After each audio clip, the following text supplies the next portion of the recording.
할렐루야. 오늘도 하나님과 동행하는 하루가 되시기를 축복합니다.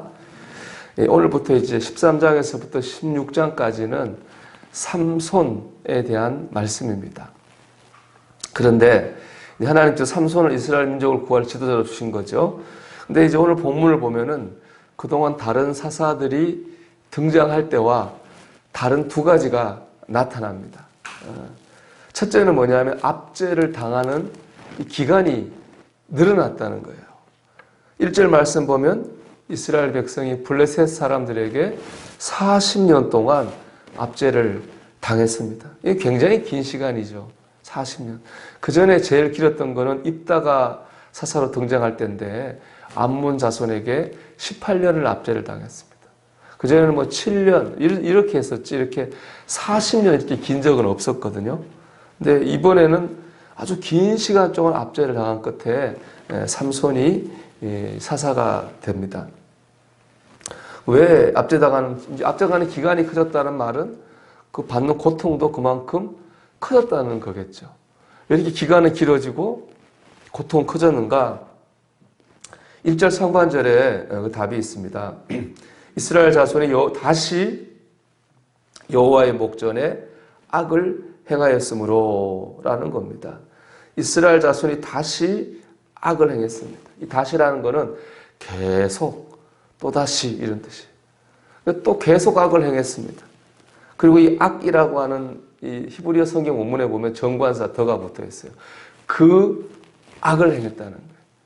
똑같은 죄를 범했습니다. 그럼 그 악이란 뭐냐? 우상 숭배의 죄입니다. 그동안 이스라엘 백성이 하나님 앞에서 우상을 숭배한 거예요. 그것 때문에 다른 나라를 하나님 지배당하게 하시고 그것 때문에 고통받게 하셨거든요. 그러면 살려달라고 부르짖은 하나님께서 사사를 보내서 구원하셨습니다. 이제 그쯤 됐으면은 우상 숭배죄를 버릴 만도 한데 이거는 못 버리는 거예요. 계속 우상 숭배의 죄를 하는 겁니다. 이스라엘 백성이 변하지 않습니다. 잠깐, 힘들 때 잠깐, 좋았을 때 잠깐 달라진 거지 근본적으로 이 중심이 변하지 않습니다.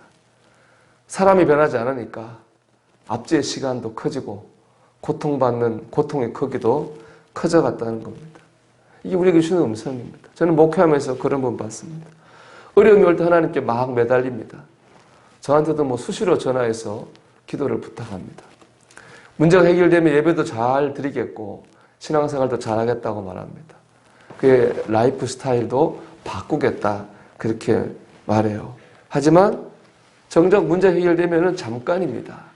잠깐 그런 것 갔다가 다시 옛날로 돌아갑니다.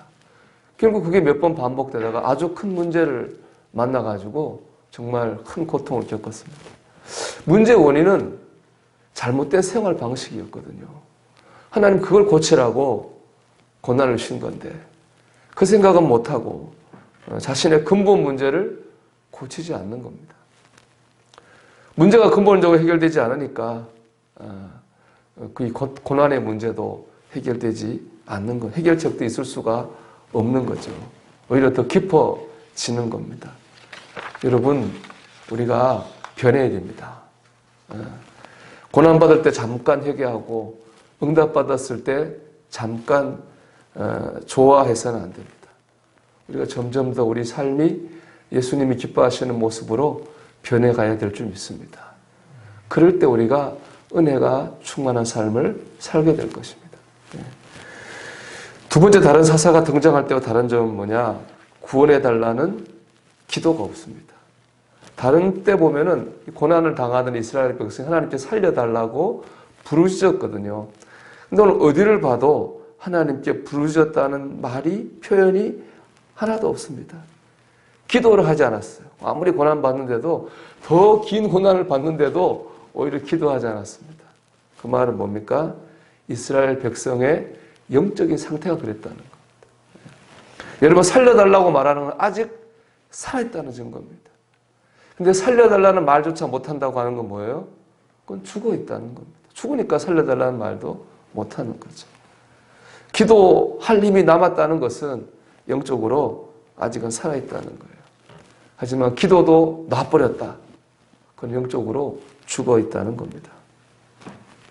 삼손이 등장할 때 이스라엘 백성은 영적으로 죽어 있었습니다. 근데 하나님께서 삼손을 보내주셨습니다. 살려달라는 말도 하지 않고 기도도 하지 않았는데 하나님께서 삼손을 먼저 보내주셨어요. 이건 뭐라고 할 수 있을까요? 하나님의 은혜죠. 하나님의 은혜. 삼손이 상징하는 것은 전적인 하나님의 은혜입니다. 여기는 인간의 어떤 노력이나 수고나 어떤 것도 없습니다. 오직 하나님이 전적으로 은혜를 주셔가지고 삼손을 주신 겁니다. 에베소 2장 1절 이렇게 말합니다. 그는 허물과 죄로 죽었던 너희를 살리셨도다. 여러분, 우리가 살아있다가 산 게 아닙니다. 구원의 희망이 있다 구원받은 게 아닙니다. 우리 허물과 죄로 죽어 있었습니다. 그런데 하나님께서 예수님을 통해서 우리를 살리셨습니다. 우리에게 희망이 없었습니다. 예수님이 오셔서 우리를 죽음에서 구원해 주셨습니다. 십자가에서 죽으심으로 죽은 우리를 살려 주셨습니다. 그것 보면 삼손의 때와 똑같은 은혜를 우리가 경험한 것이죠. 그렇기 때문에 여러분, 우리가 상황 때문에 낭망하면 안 됩니다. 내 자신 때문에, 내 연약함 때문에 우리가 포기해서도 안 됩니다. 낭망하고 절망하는 대신에 하나님의 은혜를 구해야 됩니다. 모두가 죽어 있는 살리셨잖아요. 살았는데 살린 게 아니라 죽었을 때 살리신 겁니다. 뭘 가지고 창조하신 것이 아니라 아무것도 없는 세상에 말씀으로 창조하셨잖아요. 그렇기 때문에 우리는 낭망하거나 절망하는 대신에 하나님의 은혜를 구하고 의지해야 됩니다. 그럴 때 허물과 죄로 죽었던 우리를 살리셨던, 어두운 세상 가운데 삼손을 주셨던 하나님의 은혜를 경험하게 될 줄 믿습니다. 우리가 오늘 310장의 찬송가 불렀잖아요. 그죠? 내가 믿고 또 의지함은 내 모든 형편 잘 아시는 주님, 늘 돌보아 주실 것을 나는 확실히 아네. 우리가 오늘 이 찬송가 가사를 또 마음에 새기면서 오늘 한날 주님의 은혜를 믿고 주님의 은혜를 붙들고 우리 주님을 닮아가려고 하는 하루가 되기를 주의 이름으로 축원합니다.